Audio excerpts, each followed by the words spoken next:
Do you ever leave a conversation feeling like you said everything and nothing at all, like you were speaking but the air between you stayed chilly? Maybe you tried to explain, to fix, to reassure, and the other person still folded into themselves, or the room hummed with that awkward silence that wants to become an argument. If that sounds familiar, there's a deceptively small habit you can learn today that changes those moments faster than any long explanation: the 3-word rule. The idea is simple. When a conversation grows tense, empty, or awkward, find a quiet moment and say 3 honest words of recognition. No speeches, no analysis, just 3 sincere words. I appreciate you. I value honesty. You matter here. Thanks for trying. That tiny move is the switch that often converts suspicion into softness, distance into connection, and noise into the possibility of real listening.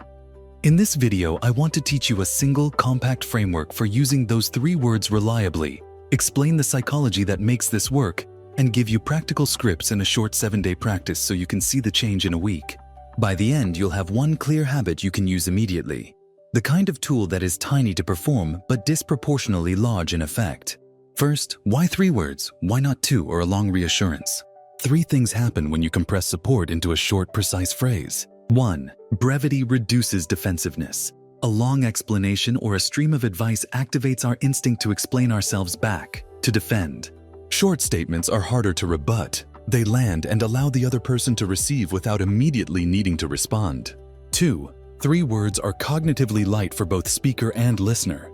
Your brain can hold them with less internal evaluation, which lowers the amygdala's reactivity and gives prefrontal cortex breathing room to consider the new cue. 3.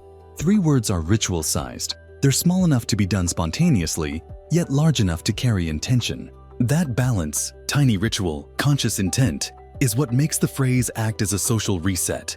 Now the framework. I want you to hold 3 steps in your mind. Notice, name, nourish.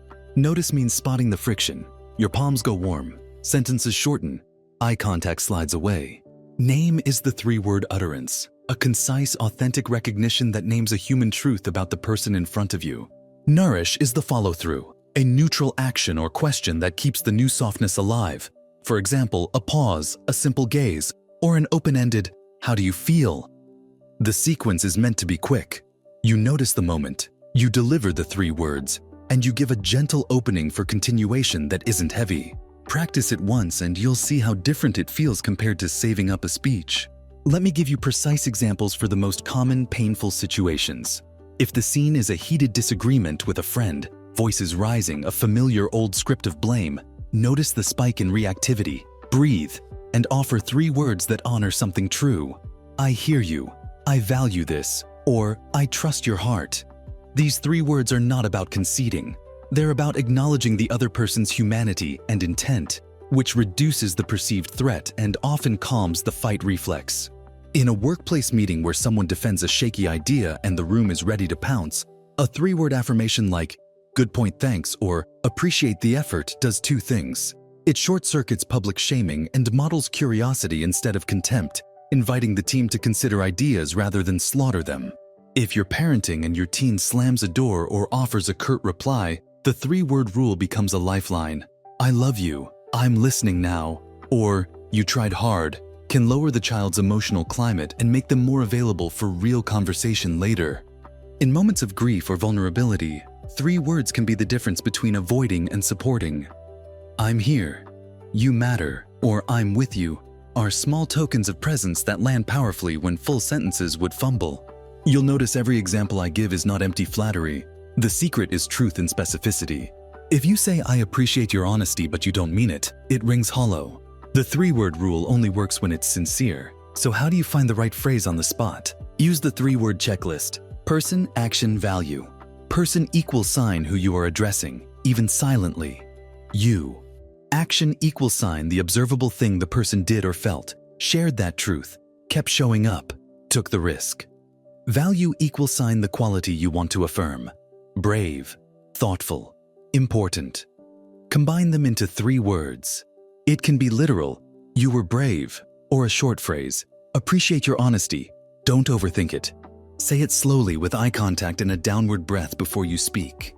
Body language matters. Soft tone, slightly forward lean, and unclenched hands make the words reception ready. Now, what does the science say?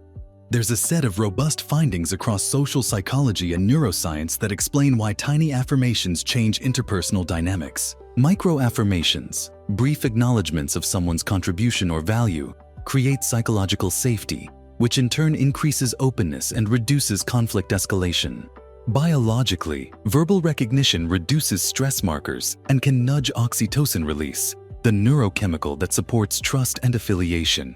Behaviorally, when someone receives acknowledgement, they're more likely to reciprocate and more likely to lower their immediate defensive posture. Put simply, small verbal validations act like interpersonal first aid. They don't fix everything, but they stop the bleeding. That's why the three-word rule fits so neatly in a world overloaded with noise and defensive reactivity. But practice matters. If you try the rule once and treat it like a magic word, you'll be disappointed. The skill is choosing moments, being truly honest, and following up with presence. Here's a small practical training plan you can do this week to make the habit automatic. Day 1. Observe. Spend a conversation or two simply noticing the moments where tension arises, your own breath, the listener's gaze, the sudden change in tone. Day 2. Prepare 3 go-to phrases you feel comfortable saying. I appreciate you. I hear you. You matter here. Day 3. Use the phrase once in a low-stakes context, a casual chat or a coffee line to practice tone and timing. Day 4. 6. Apply the phrase in one meaningful conversation each day and log outcomes in a short note. What you said, the reaction, how the rest of the talk flowed. Day 7. Reflect. Compare notes and pick a new 3-word phrase to keep. Over the week, you'll notice something surprising. Small wins compound. People start expecting an attitude of gentle recognition from you, and your own threshold for conflict shifts. Because you're no longer trying to fix everything, you're offering human acknowledgement and inviting collaboration. Now let's talk about authenticity and common pitfalls, because this rule is easy to misuse. Pitfall 1. Robotic delivery. If you manufacture phrases without feeling them, they sound fake. The remedy is micro-embodiment. Breathe, soften, make eye contact, and say the words slowly.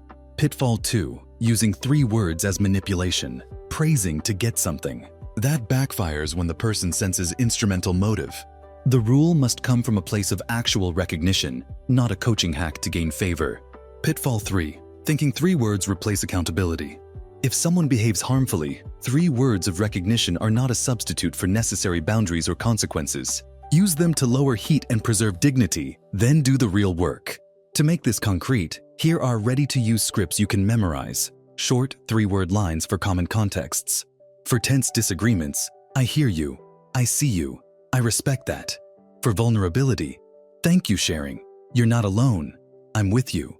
For workplace pressure, appreciate your effort. Good point, thanks. Valued perspective here. For parenting, I love you, proud of you, I notice you. For strangers or acquaintances, thanks for honesty, appreciate your time, you did well. Try them, but commit to adapting them so they remain true to your voice. The habit creates surprising ripple effects beyond the conversation itself. When you use 3 words consistently, you build a reputation. People feel seen by you and therefore are more likely to show up openly. Social capital accumulates silently.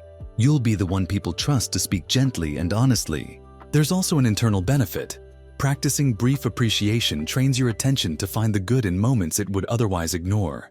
That's a cognitive reframing exercise in miniature. Over time, it reduces chronic negativity bias and makes your social life smoother. Finally, let me give you a micro-experiment to try now. For the next day, pick 3 interactions you expect to have: work call, family meal, text exchange. Before each interaction, pick one 3-word phrase from your list. During the interaction, when you sense friction or a downward turn, breathe and offer your 3 words. Afterward, jot one sentence about what changed. Do this for a week and see what shifts. If you try it and nothing seems to change, come back and refine. Were the words sincere? Did you speak them with soft tone and eye contact? Did you follow with presence? The 3-word rule is a skill, not a mantra, and skill grows with honest practice. In sum, the power here is ordinary and radical at once. An intentional 3-word recognition reduces defensiveness, invites reciprocity, and creates psychological safety. It costs you almost nothing to say and can save whole relationships from sliding into avoidance or argument. You don't need to be eloquent, just present and human. If you leave this video with one thing, let it be this. Next time a conversation tightens, breathe, notice, and say 3 honest words. Try the 7-day micro practice I suggested and tell us which 3 words you used and what happened. If you found this useful, share it with someone who could use a tiny tool for big relational returns. And subscribe for more short, science-friendly habits you can try immediately. Because sometimes the smallest acts become the most dependable ways to care.